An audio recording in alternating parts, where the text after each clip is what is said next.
But we begin first with breaking news out of Egypt, where former President Mohammed Morsi has died. State media reports a 67-year-old suffered a heart attack during a court hearing.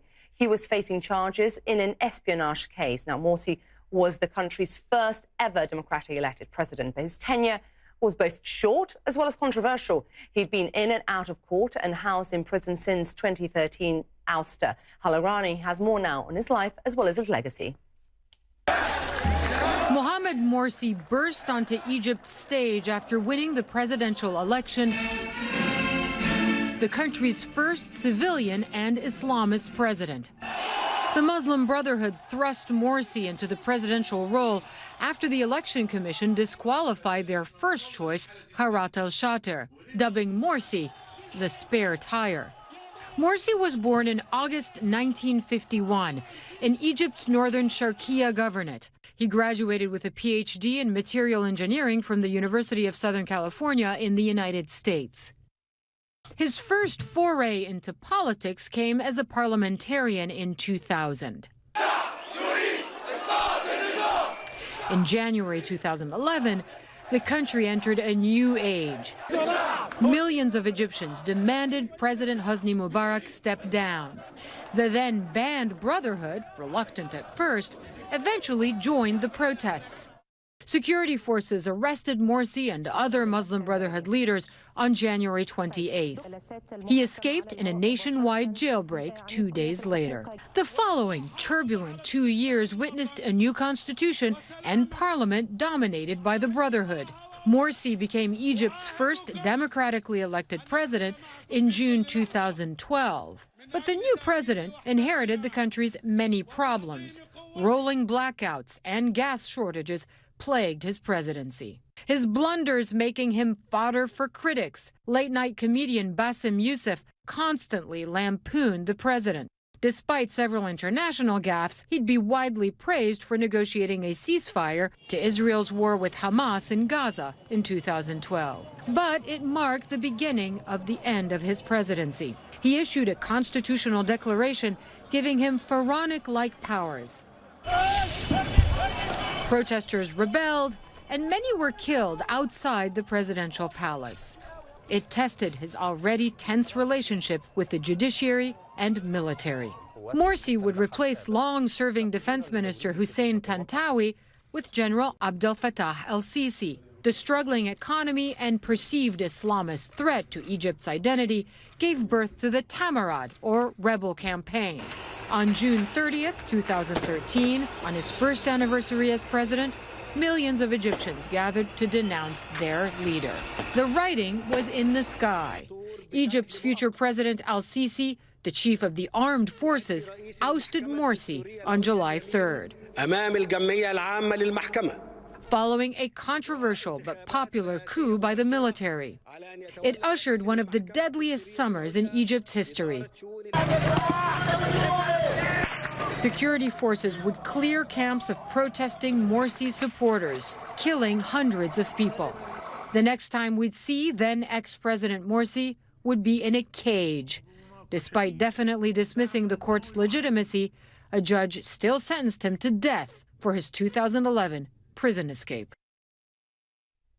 Let's get more on this breaking news story. Our Dame is following the story for us from Istanbul, Turkey. She joins me now with the latest. We knew that he was in poor health, but do we know at this stage how exactly he died?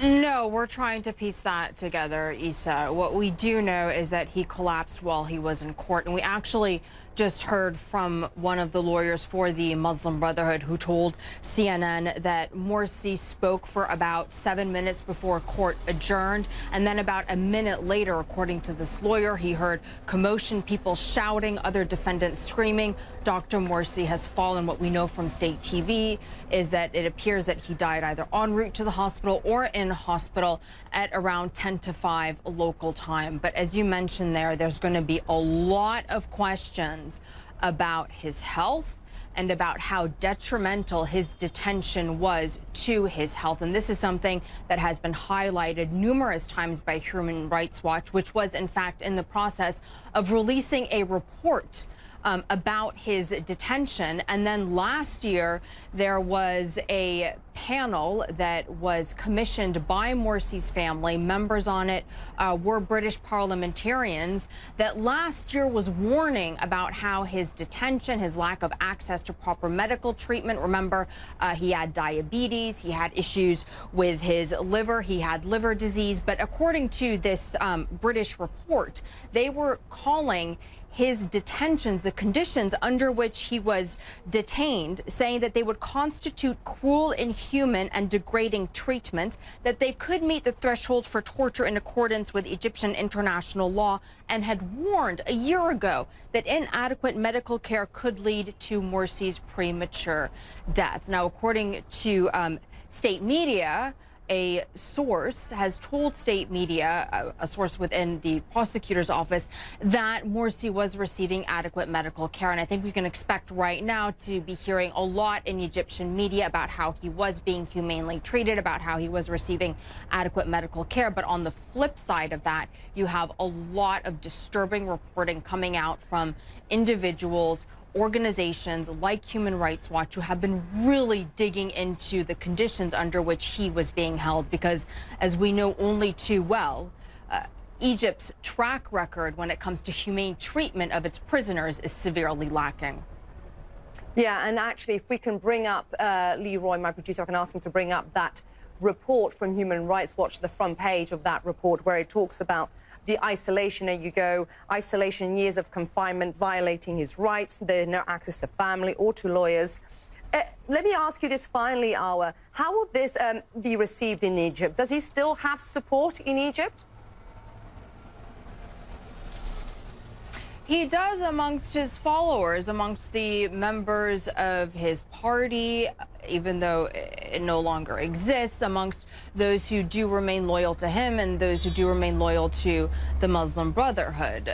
But there have also been widespread efforts by the government of President Sisi to really clamp down on any sort of voice of dissent or any sort of voice of opposition. And then one also can extrapolate just from Egypt to the broader Middle East. Qatar, for example, has tweeted and talked about how this is a devastating loss. Here in Turkey, Turkey's President Erdogan and his party, Erdogan's party, the AKP, has historically had very close ties to the Muslim Brotherhood, has basically called Sisi a tyrant, directly blamed him for Morsy's death, and called Morsy a martyr.